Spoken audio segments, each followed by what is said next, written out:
la grâce et l'amour de notre Seigneur Jésus-Christ soient avec vous de partout où vous nous suivez, bien-aimés dans le Seigneur. Nous sommes tellement très heureux de nous tenir une fois de plus au devant de vous dans notre programme qui est de l'école de la foi. Aujourd'hui, bien-aimés dans le Seigneur, nous sommes tellement heureux de partager la pensée de l'Éternel dans le livre de Luc, le chapitre 19, au 29e verset jusqu'au 38e verset. La Bible nous présente l'histoire de l'entrée triomphale de Jésus-Christ à Jérusalem. La Bible me dit que le Christ avait envoyé deux de ses disciples pour aller détacher un anneau qui était attaché quelque part, pour que le Christ s'en serve de cet anneau pour entrer dans Jérusalem. La Bible me dit, lorsque les disciples ont amené cet anneau à Jésus-Christ, la Bible détermine que cet anneau était que personne ne l'avait monté. C'était le Christ qui était la toute première personne à utiliser cet anneau. Lorsque ils ont amené cet anneau à Christ, le Christ est monté au-dessus de cet anneau pour parvenir à entrer dans Jérusalem. La Bible me dit de tout au long de la route, il y avait une multitude de personnes qui étaient là en train de chanter et qu'ils avaient les rameaux en main. Ils étendirent le long de la route leurs vêtements pour que le Christ parvienne à piétiner leurs vêtements.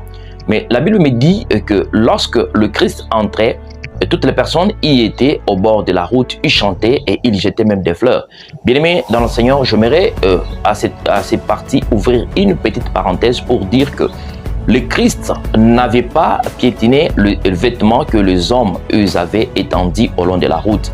Mais l'intention des personnes était que le Christ piétine ses vêtements. Mais le Christ n'a pas piétiné ses vêtements, c'était l'anneau qui avait piétiné ses vêtements. Pour dire que, bien-aimés dans le Seigneur, les honneurs, les éloges que nous recevons aujourd'hui, c'est parce que nous sommes porteurs de Jésus-Christ.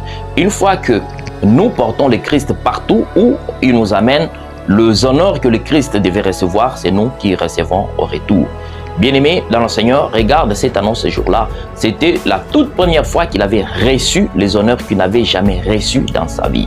Bien-aimé dans le Seigneur, il est heureux de servir le Seigneur Jésus-Christ. Il est très heureux de porter le Seigneur Jésus-Christ parce qu'il nous ouvrira les portes que même nos parents ne pouvaient jamais nous ouvrir. Il nous amènera dans le milieu où même nos connaissances ne pouvaient jamais nous amener dans ces lieux. Seul le Christ est capable de nous amener, et seul le Christ est capable de nous ouvrir et de nous faire des connaissances des grandes personnes que en aucun jour nous n'avions pas l'idée d'avoir ces connaissances. Regarde ces jours-là, l'anneau avait piétiné ses vêtements. Les hommes, ils avaient jeté même des fleurs. Ces fleurs étaient tombées même à cet anneau. Et lorsqu'il partait, l'anneau piétinait le vêtement. Le Christ n'avait pas piétiné ses vêtements. Bien-aimé dans le Seigneur, la chose là que je me pose, c'était le retour de cet anneau. Lorsque cet anneau retournait dans Jérusalem sans Jésus-Christ, quelle était la réaction de toutes les personnes qui avaient jeté de fleurs pour l'entrée de cet anneau à Jérusalem?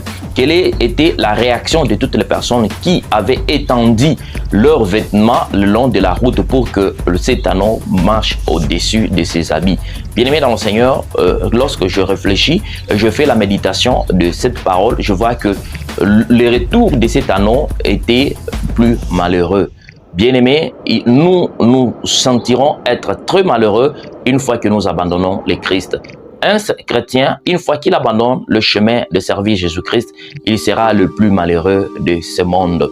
Toutes les honneurs qu'il avait reçus, je crois qu'il n'aura pas encore à recevoir au retour parce qu'il n'a plus Jésus-Christ en lui.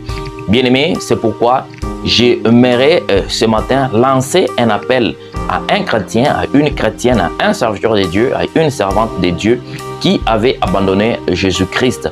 Et le temps que vous puissiez retourner, de prendre notre décision et de demander pardon, de se repentir à nos péchés, afin que nous puissions retourner à faire notre marche avec Jésus-Christ pour que le retour, nous puissions recevoir les honneurs que nous avions reçus au premièrement. Bien-aimés dans le Seigneur, ça sera difficile, même si nous sommes trop éloquents. Une fois qu'on a abandonné le Seigneur Jésus-Christ, même nos prêches, nos prédications n'auront pas de l'impact sur des personnes. Pourquoi? Parce que on a abandonné Jésus-Christ. Ça n'aura pas de l'impact, ça n'aura pas l'ampleur, même la puissance, la manifestation du Saint-Esprit. Le Christ est capable de faire des grandes choses une fois que nous acceptons de s'humilier, de les porter et que nous puissions aller partout où nous allons avec lui. C'est pourquoi, bien-aimés, le jour d'aujourd'hui, j'aimerais que nous puissions retourner là où nous avons abandonné notre Seigneur Jésus-Christ et de voir combien de fois que le Christ est trop fidèle. Lui, il ne peut jamais nous abandonner. Et si nous l'avons abandonné, il est temps. C'est pour cela, bien-aimés, je lance l'appel et je dis au jour d'aujourd'hui, le Christ nous aime tellement parce qu'il nous a fait encore rappeler dans cette pensée de cette parole. Que la grâce et l'amour de notre Seigneur Jésus-Christ soient avec vous. J'aimerais que toutes les personnes qui auront suivi cette vidéo de faire partager aussi à toutes d'autres personnes et de ne surtout pas manquer d'aimer notre page. Soyez bénis et passez une très bonne journée et bon dimanche à tous. Un bon culte dominical à toutes les personnes qui vont aujourd'hui adorer notre Seigneur Jésus-Christ. Ciao.